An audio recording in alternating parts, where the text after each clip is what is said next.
So moving on from where we have left. Sir ये हमने 1.4 का स्क्वायर क्यों लिया मगर? यार कितनी दफा तो बता दिया सर ने। बेटा write the formula of Kc. Kc is products concentration raised to the power their moles divided by the concentration of reactant raised to the power its moles. तो इसके 2 moles हैं यहाँ पर। सही, इसलिए स्क्वायर लिया। इत्तेसाम अपना हैंड डाउन कर लो। ओके बेटा, ये क्वेश्चन आपने इसका answer, but what is the answer for this KC? 0.80 square over 1.4 square. 0.33।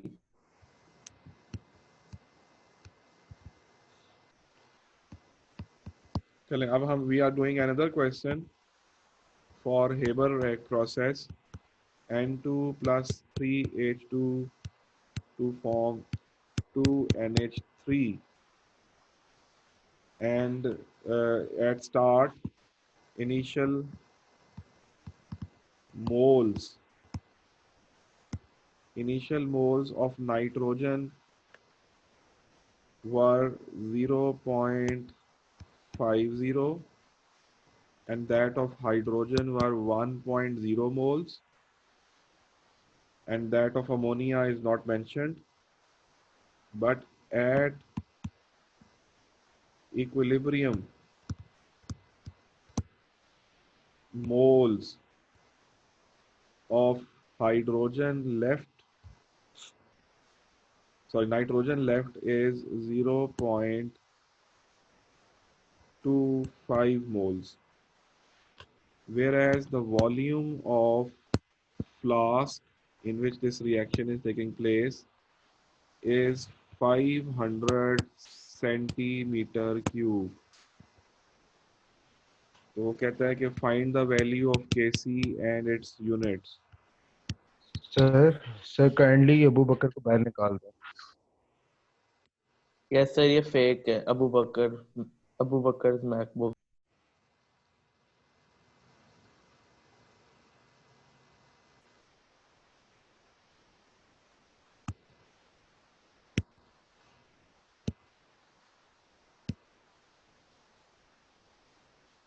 Okay जी, अब लेट्स डू वर्किंग। आप बताइए जी, अमोनिया के इनिशियल मोल्स नहीं दिए हुए, तो इसकी जगह मैं क्या लगा सकता हूँ?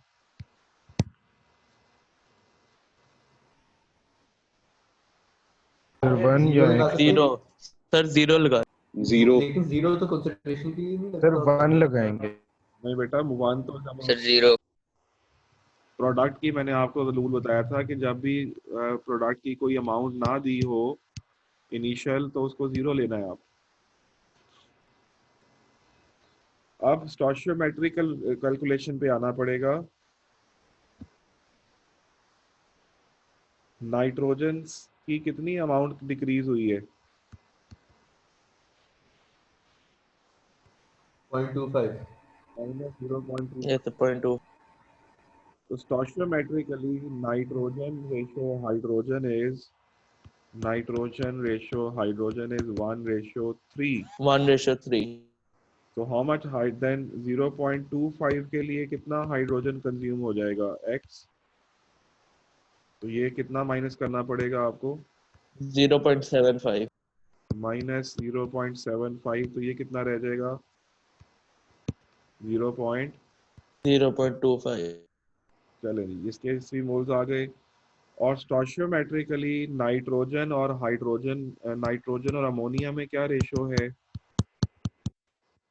1:2। 1:2। तो फिर जितना नाइट्रोजन कंज्यूम होगा स्टोइचियोमेट्रिकली हाइड्रोजन फॉर्म भी तो होगा ना। तो ये कितना फॉर्म हो जाएगा? 0. तो 0.5।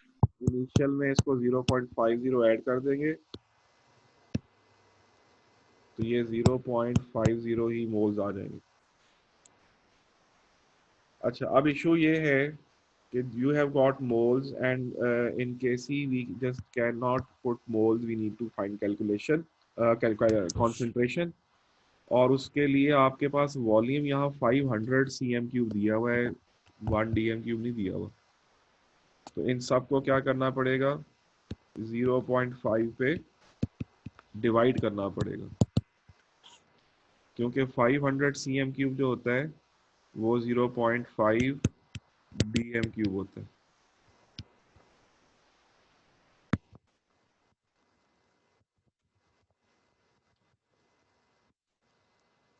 अब आप इसको 0.5 पे डिवाइड कर दें तो ये तो 1 आ जाएगा, 1.0 मोल वो पर 0.5 और 0.5 आ जाएगा दोनों। सर 0.5 से डिवाइड क्यों कर रहे हैं? क्योंकि कॉन्सेंट्रेशन निकालनी है हमें।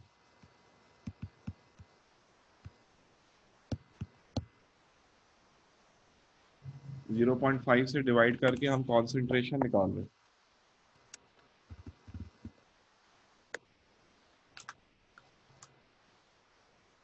तो 0.25 और 0.5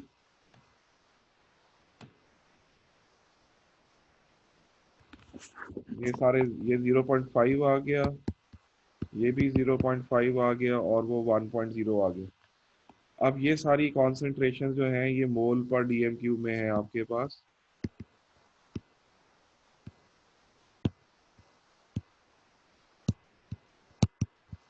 अब आप इसका केसी एक्सप्रेशन जो है वो लिखेंगे और उस पर वैल्यूज पुट इन करेंगे। तो केसी अमोनिया का स्क्वायर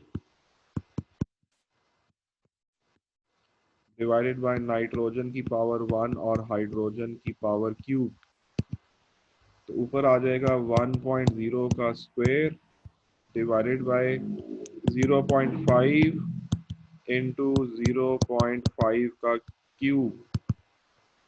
तो इसका आंसर निकाल लीजिए।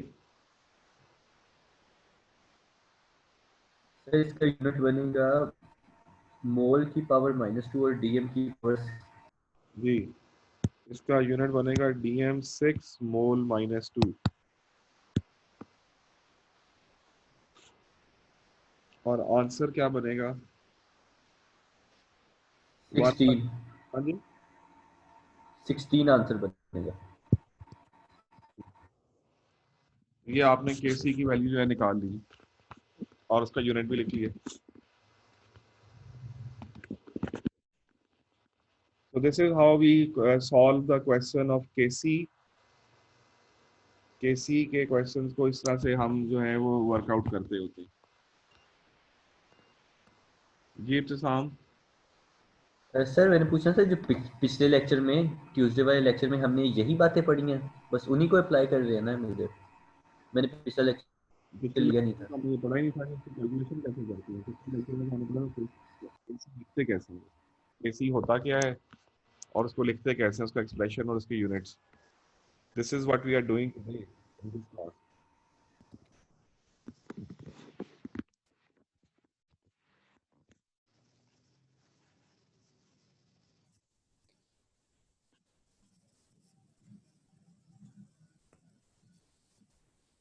अच्छा जी, अभी this is the calculation in one way. You are doing a calculation in forward reaction, मतलब आप कॉन्सेंट्रेशन से केसी निकाल रहे थे। अब हम इसकी रिवर्स कैलकुलेशन भी कर सकते हैं और वो है calculation of concentrations, calculation of concentrations at equilibrium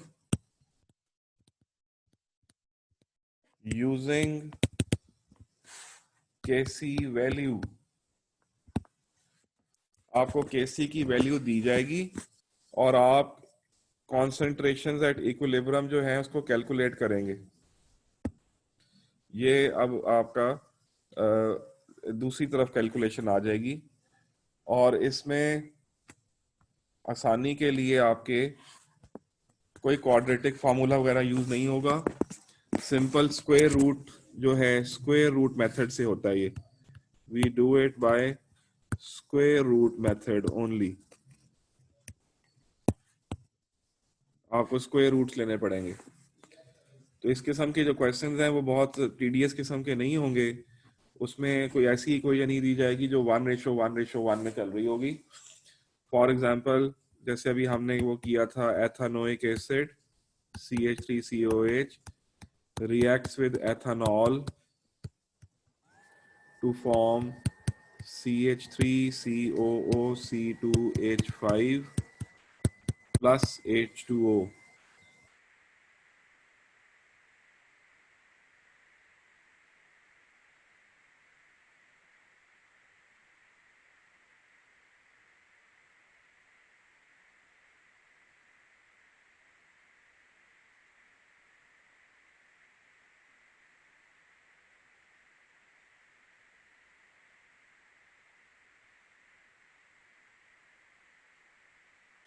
अच्छा जी, अब ये आपके पास एक रिवर्सिबल रिएक्शन है जिसमें आपको भी मैं इनिशियल कॉन्सेंट्रेशंस दूंगा और केसी दूंगा और आपको इसमें इक्विलिब्रियम कॉन्सेंट्रेशंस जो है वो फाइंड करनी होंगी। तो लेट्स से कि वो आपको कहता है कि जी इनकी जो इनिशियल कॉन्सेंट्रेशंस थी एथानोइक एसिड की, दैट वाज 2.0 मोल पर डीएम क्यूब और इसकी भी 2.0, ये दोनों सेम ऐसे ही सेम दी जाएंगी, ठीक है। तो और इसकी जो थी आपकी एस्टर की और वाटर की वो 0.0 और 0.0 थी, जबकि वो कहता है कि सी की जो वैल्यू है वो इस रिएक्शन के लिए 0.75 है, 0.75 है, के सी की वैल्यू 0.75 है at 25 degree C. Find the equilibrium concentrations of all, सबकी निकालें जी concentrations at equilibrium। सर ये आखिरी सवाल है, जी जी मैं पूछ रहा हूँ, ये आखिरी सवाल है। ये आज के लिए आखिरी हो गई इस लेसन के लिए।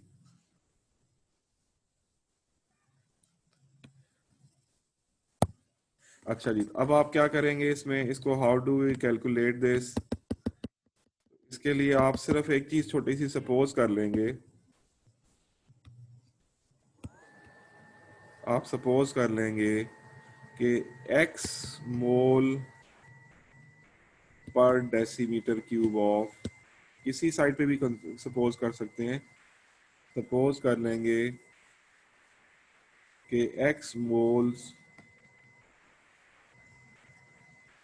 पर मोल पर डीएम क्यूब ऑफ एस्टर जो है वो फॉर्म हुआ CH3COOC2H5 formed.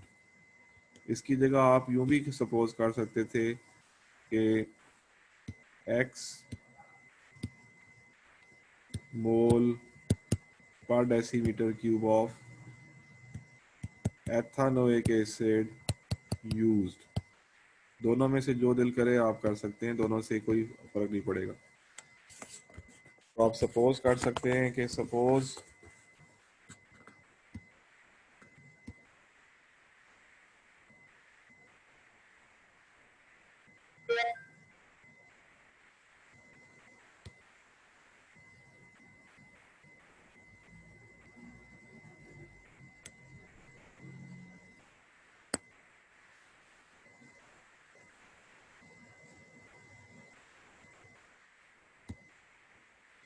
suppose x mole per decimeter cube of ester is formed और x mole per dm cube of ethanoic acid used।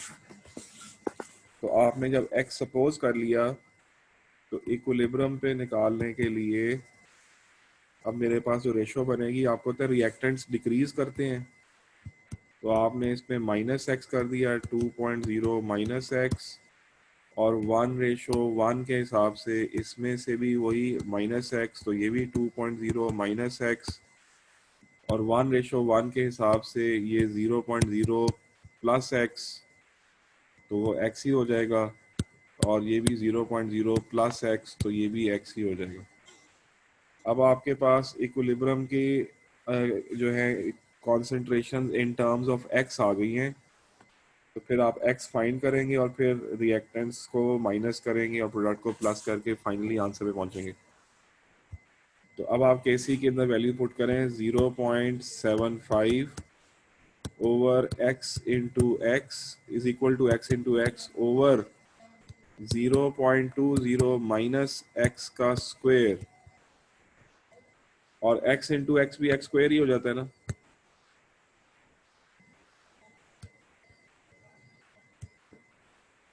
तो वो भी x square 0.75 is equal to x square और 2.0 minus x का भी square. मैंने आपको कहा था अभी हम स्क्वायर रूट मेथड से इसको करेंगे। तो अब हम क्या करेंगे, taking square root of both sides,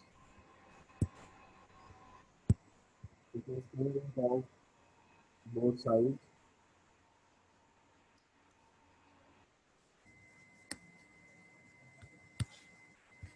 दोनों साइड्स का स्क्वायर रूट लीजिए, इसका भी और इसका भी।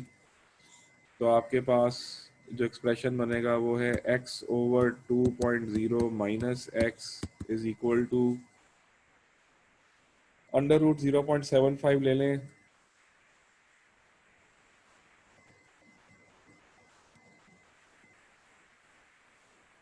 ये आ जाएगा 0.866।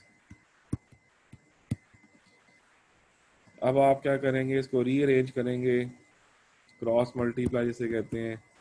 तो ये हो जाएगा 2.0 माइनस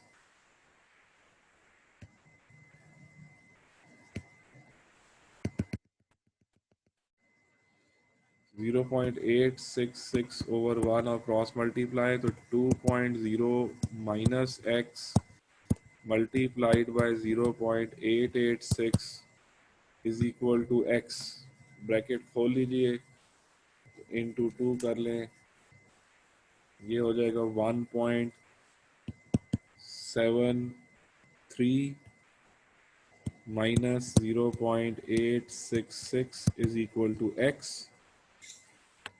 तो 0.866x ये माइनस है, ये उधर जाके प्लस हो जाएगा। तो 1.73 is equal to x plus 0.86x।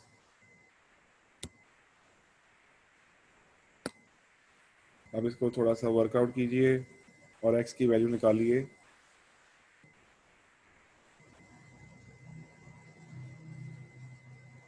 Zero 0.39। तो x की वैल्यू निकली है जी 0.39। तो अब आपने concentration of ethanoic acid CH3COH वो हो जाएगी 2.0 माइनस 0.39, और ये इक्वल होगी एथानॉल के भी, दोनों के वैल्यूज शुरू में सेम थी, तो ये उसकी आ जाएगी। फिर कॉन्सेंट्रेशन ऑफ एस्टर जो है वो तो आपके पास डायरेक्टली ये आ चुकी है, this is the concentration of ester which is also equal to the concentration of water. तो 2.039 करेंगे 2 से माइनस, तो आपके पास एथेनोइक एसिड और उसकी कॉन्सेंट्रेशन भी आ गई। इस तरह आपका ये क्वेश्चन खत्म हो जाएगा।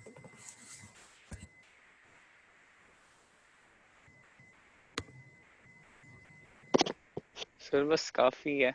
ये आंसर क्या आ रहा है, 2 माइनस 0.39 1 पॉइंट सर 1.61। चले जी, ये आ गई जी 1.61 मोल पर डेसीमीटर क्यूब, और वो थी 0.39 मोल पर डेसीमीटर क्यूब। ये आपके आंसर हो गए। So we'll meet in the next class. नहीं, Okay, you have told me that the answer is not 0.39, it's 0.92. Sir तो फिर दूसरी वाली वैल्यू चेंज होकर 1.08 हो जाएगी। 0.92 तो ये 1.0, चलो जी 1.08 और 0.92 ये आपके पास कैलकुलेशन है केसी। So now you have learned how to calculate the concentrations at equilibrium using Kc. So this is a reverse calculation. So केसी के सारे एस्पेक्ट्स आपने कवर किए हैं, लेकिन we will do some practice of past papers in the next class, और फिर we will do for KP as well. तो अभी हम यहाँ क्लास खत्म करते हैं जी आज की। अल्लाह हाफिज सर। अल्लाह हाफिज सर। हार माने चाप चफार।